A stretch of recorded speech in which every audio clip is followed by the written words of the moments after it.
पूरे देश ने देखा होगा 10 साल पहले आतंकवादियों का महिमा मंडन होता था, बड़े बड़े जनाजे के जुलूस निकलते थे। आतंकवादी तो आज भी मारे जाते हैं, हमारे समय में ज्यादा मारे गए। एक का भी जुलूस नहीं निकला, जहां मरते हैं वहीं दफना दिए। हिसाब मांगते हैं। क्या हुआ 370? साहब हिसाब तो इनको दिया जाता है, नजारा तो उनको दिखाया जा सकता है जिनकी नजरें साबुत हो, जो काला चश्मा पहनकर आंखें मूंद कर बैठते हैं, उसको विकास नहीं दिखा सकते। किसी सदस्य ने ठीक ही कहा था, पैदल यात्रा निकाली, कश्मीर तक गए, अपने कार्यकर्ताओं के साथ बर्फ की होली भी खेले और कहे कि मुझे दूर से आतंकवादी दिखाई पड़ा था।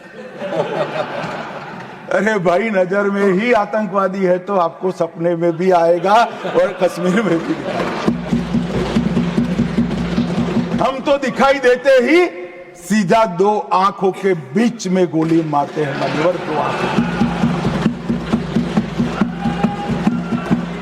हमारी सरकार ना आतंकवाद को सह सकती है, ना आतंकवादियों को सह सकती। कोई जगह नहीं है देश में अब देश के नागरिकों के साथ खून की होली खेलने वाले। मान्यवर, दूसरी समस्या थी वामपंथी उग्रवाद। वामपंथी उग्रवाद, अभी अभी किसी ने भाषण किया कि राजनीतिक समस्या है। अब मुझे तो इस सोच पर ही दया आती है। विकास की दृष्टि से पिछड़े हुए कई जिले हैं, कई तहसीलें हैं। सबको मालूम है, लंबे कालखंड के बाद हम आजाद हुए। कोई भी सरकार हो, भले कांग्रेस की ही थी, मगर कोई 5-25 साल में सब जगह विकास नहीं पहुंचा सकता। हम पहुंचा रहे हैं अब सब जगह, मगर छूट गया होगा कोई बार। तो इसका मतलब ये नहीं कि हम देश की व्यवस्था को ही न माने, संविधान को ही न माने और सरकार लाचार बनकर देखती रहे। हजारों लोग बलि चढ़े। हिम्मत देखे साहब, पशुपतिनाथ से तिरुपति तक का लाल कॉरिडोर, 12 राज्य, कई जिले, कई तहसीलें, कई थाने कब्जे कर दिए, पूरी व्यवस्थाएं समाप्त कर, पैरेलल करेंसी चलाई, पैरेलल स्टैंप पेपर चलाए, सरकारें बनाई, कोई बोलने वाला नहीं। मैं सबसे पहले एक बात इस सदन में जिम्मेदारी के साथ बताना चाहता हूं, 21 मार्च 2026 को इस देश से नक्सलवाद समाप्त। और मैं जो बोल रहा हूं, इसके पीछे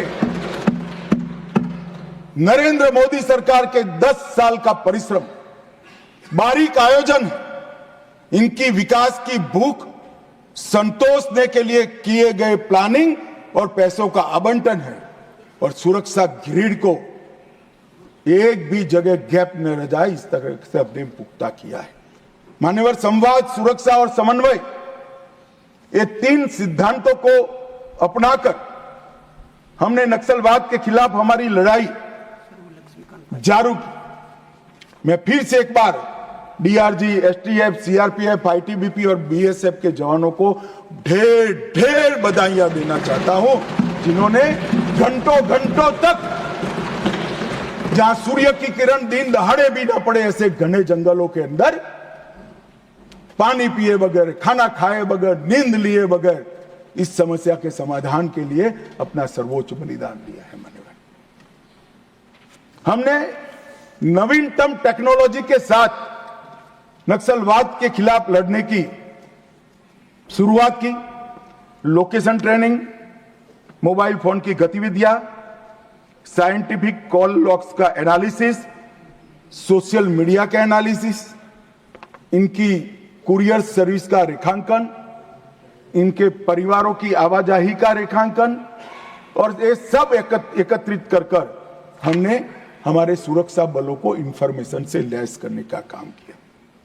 ड्रोन सर्वेलेंस, सैटेलाइट इमेजिंग, ये दोनों का आर्टिफिशियल इंटेलिजेंस के साथ मिलकर सॉल्यूशन निकाला, नतीजे निकाले, और इसके आधारित डेटा एनालिसिस कर हमने सटीक जगहों से हमारे सुरक्षा बलों को लैस किया, जिसके आधार पर उन्होंने काम किया।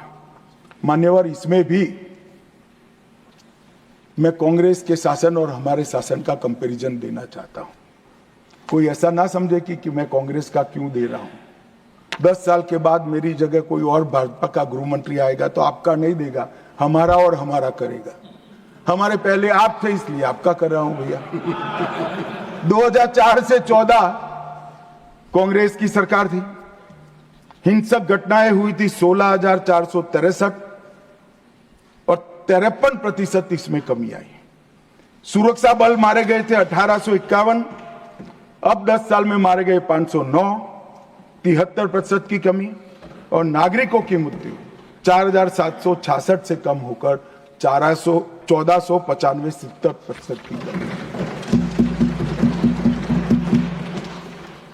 मैं दो शासन एक ही जगह पे एक ही कालखंड में अलग अलग विचारधारा के होते हैं तो कैसा परिणाम आता है इसके नतीजे बताना चाहता हूं। मेरी बात कुछ सदस्यों को ठीक नहीं लगेगी, मगर नक्सल को पॉलिटिकल समस्या समझने वाले शासन जब होता है तब क्या होता है, और विकास के साथ साथ सुरक्षा की दृढ़ता के साथ काम करने वाला शासन आता है तो क्या होता है। 2023 दिसंबर में छत्तीसगढ़ में शासन बदला, भाजपा की सरकार है। इसके बाद मान्यवर एक ही साल में 380 नक्सली मारे गए, इसमें कल के 30 जोड़ना बाकी है। 1045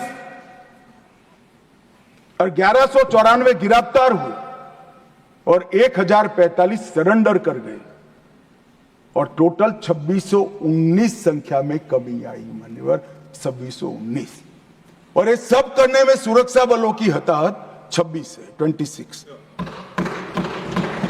मान्यवर एक उदाहरण है, यही छत्तीसगढ़ था, यही पुलिस थी, यही सीआरपीएफ थी, यही भारत सरकार थी, सिर्फ वहां सरकार कांग्रेस की थी।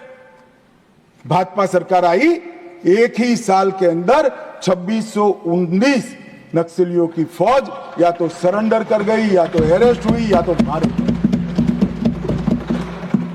ये अप्रोच का सवाल है मान्यवर, सुरक्षा की ग्रिड मजबूत करने का सवाल। कांग्रेस के शासन में कुल 2014 तक 66 फोर्टिफाइड पुलिस स्टेशन थे, इसमें से 32 अटल जी की सरकार में बने थे, और मोदी सरकार ने 10 वर्ष में 66 के बनाम 612 फोर्टिफाइड पुलिस स्टेशन बनाए।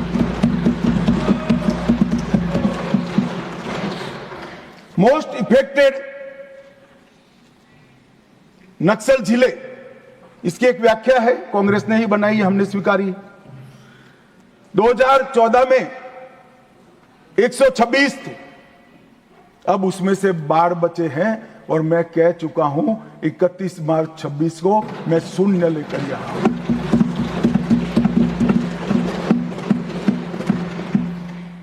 दो 2014 में नक्सल घटनाएं घटी है ऐसे पुलिस स्टेशन 330 थे, अब सिर्फ 104 रह चुके हैं। नक्सल प्रभावित क्षेत्र में 18,000 स्क्वायर किलोमीटर से ज्यादा था, अब 4200 स्क्वायर किलोमीटर बचा है।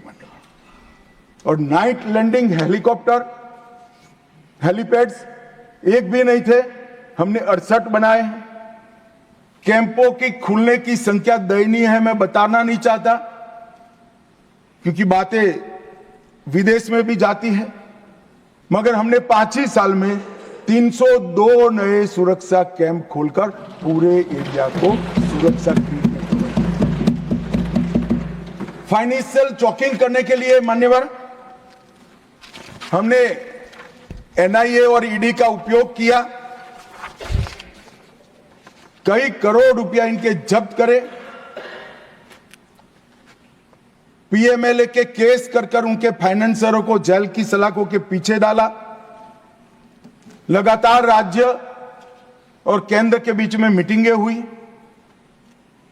मेरे स्तर पर सभी मुख्यमंत्रियों की 11 मीटिंगें हुई और मेरे स्तर पर ही डीजीपीज के साथ 12 मीटिंगें हुई।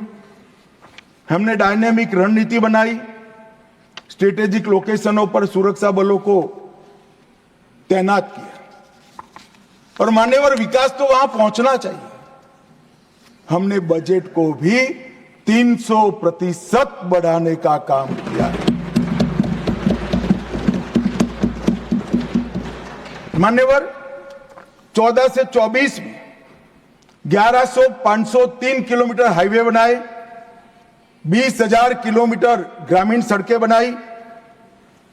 पहले चरण में 2343 मोबाइल टावर लगाए, दूसरे चरण में 2542 मोबाइल टावर लगाए और 4000 मोबाइल टावर लगाने का काम अभी चल रहा है। पूरा नक्सल एरिया अब मोबाइल कनेक्टिविटी से लैस ये दिसंबर के पहले हम कर देंगे। मानेगा निर्मला जी और अश्विनी भाई यहां बैठे हैं।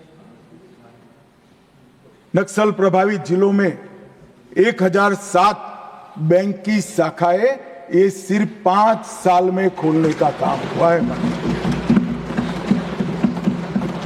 937 एटीएम बनाए और 5731 डाकघर बैंकिंग सेवा के साथ खोलने का काम भारतीय जनता पार्टी ने।